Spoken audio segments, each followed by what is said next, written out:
నల్గొండ జిల్లా మిర్యాలగూడ స్థానాన్ని సిపిఎంకు కేటాయిస్తారనే అంశం కాంగ్రెస్లో అసంతృప్తిని రాజేసింది. సేవ్ కాంగ్రెస్, సేవ్ మిర్యాలగూడ పేరుతో నినాదాలు మారుమోగుతున్నాయి.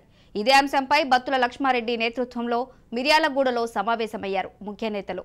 మిర్యాలగూడ స్థానాన్ని సిపిఐఎంకు కేటాయించొద్దని డిమాండ్ చేస్తూ ఈ సమావేశాన్ని ఏర్పాటు చేశారు.